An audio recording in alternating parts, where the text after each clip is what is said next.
A Nightmare on Elm Street turns 40 this year. That's 4 decades of Freddy Krueger haunting people's dreams.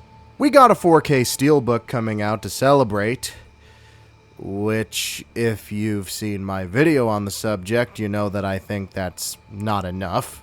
Freddy was the first big horror icon in my life. I saw Freddy vs. Jason on cable TV when I was 6.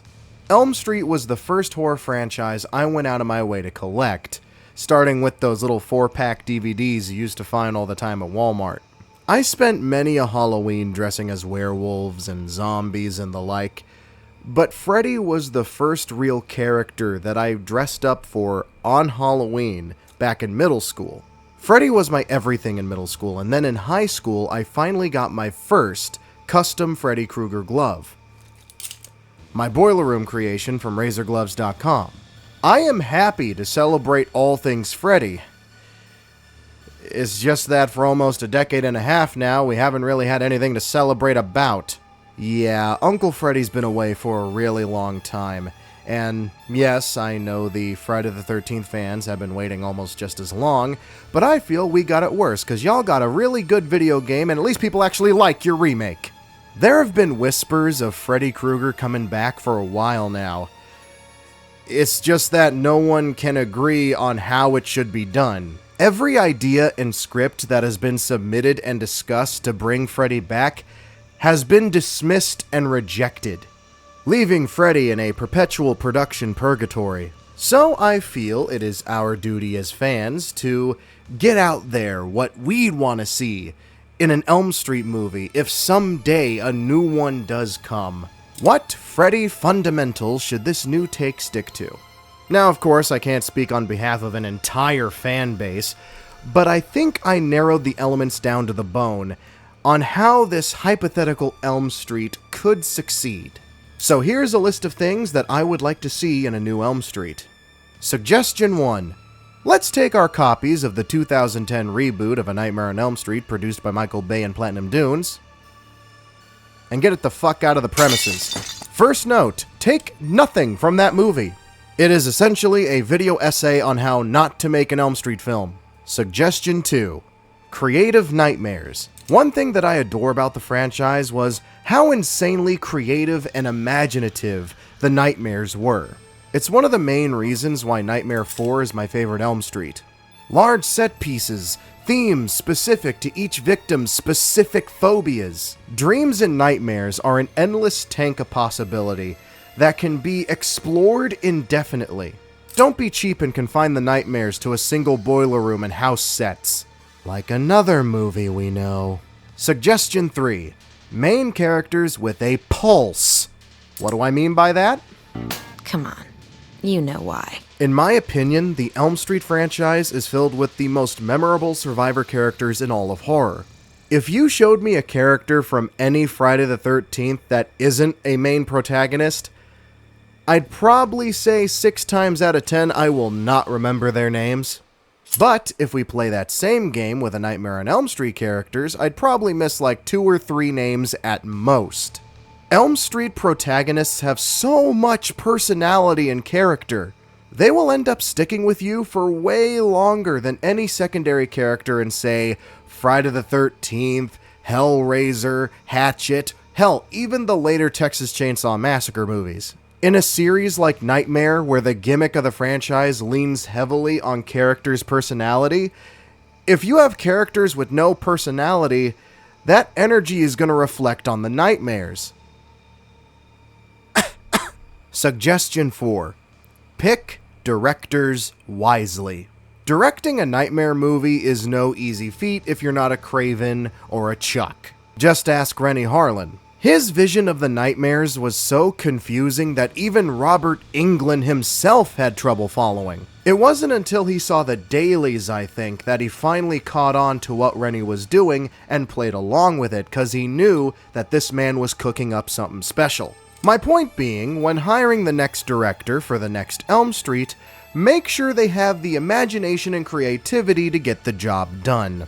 Someone with the talent to pull it off instead of someone who, I don't know, directs music videos? Suggestion 5. Picking the next Freddy. This is the biggest decision you're gonna have to make for this film. Picking the next generation's Uncle Freddy. There are a few things to take into account here. 1. They have to have the proper proportions. Freddy isn't a giant bulky killing machine like Michael Myers or Jason Voorhees. He is average height with an average physique. 2. Charisma. Freddy has always had an air of swagger about him. From his iconic stance to his overall body language, Freddy has nothing to fear, and treats the nightmares he creates as a game, so he should react like everything is in his demented favor. 3.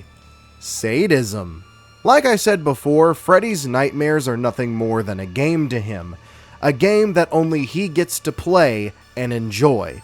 Like an alley cat playing with a trapped and crippled mouse. He enjoys fucking with people's heads and taunting them with their fears and insecurities. He is a master of psychological warfare and revels in his victim's anguish. So whoever you hire to play the part has to be comfortable, nay, enjoy being nasty. Wait. And 4, he has to have a dark sense of humor. Like I said, the actor you pick has to be comfortable being as evil as possible, because Freddy will not hold back. Whether it be with his nightmares or in this case his tongue. God damn it. Freddy is as funny as he is scary. Dream Warriors, in my opinion, was the perfect balance between dark comedy and horror when it came to Freddy.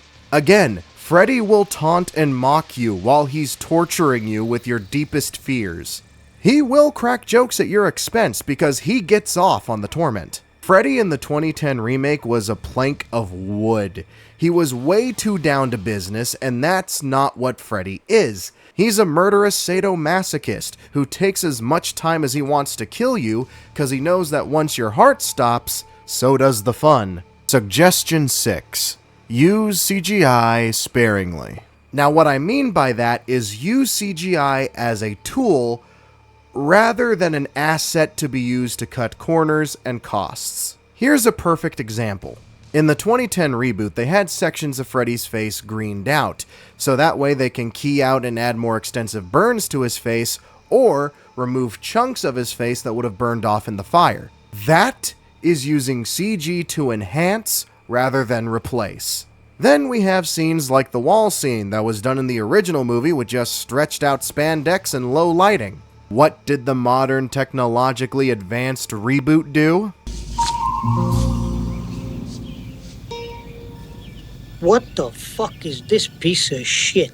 This is an example of CG being used to cut costs and keeping things technologically up to date.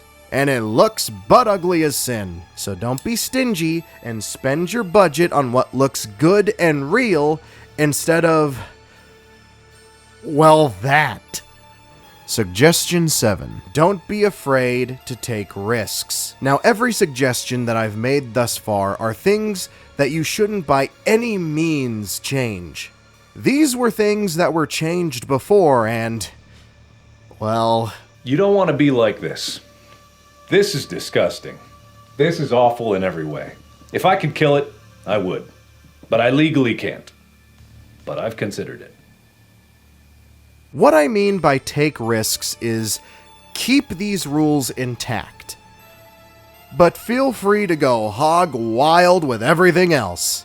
Like I said all the way back in suggestion number 2, Nightmare is a franchise of endless possibility and creativity. You can think outside of the box, make wild and crazy suggestions for nightmares or even plot points and devices. There is plenty of wiggle room for change and exploration with these fundamentals in place. Just as long as Freddy feels like Freddy, the characters are likable and their personalities are likable, and the nightmares are creative, you can do almost anything your mind comes up with for this franchise. That is what the 2010 movie did wrong. There was no passion from the cast and crew, and the movie as a whole felt restrained and restricted and held back.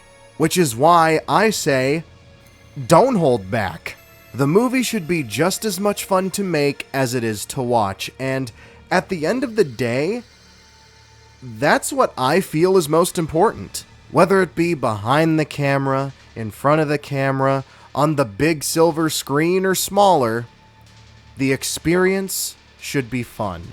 I'm Kyle the Otaku. Thank you all so much for watching. This is the last time I switch my glove out, I swear. And please, by all means, let me know of your own Freddy fundamentals in the comments below. And lastly, if a new Elm Street does happen, and the people behind it, producer, director, writer, the actors, if all of them have just as much passion for this franchise as I do, that all of us do, then I'll say we're in good hands. See you next time.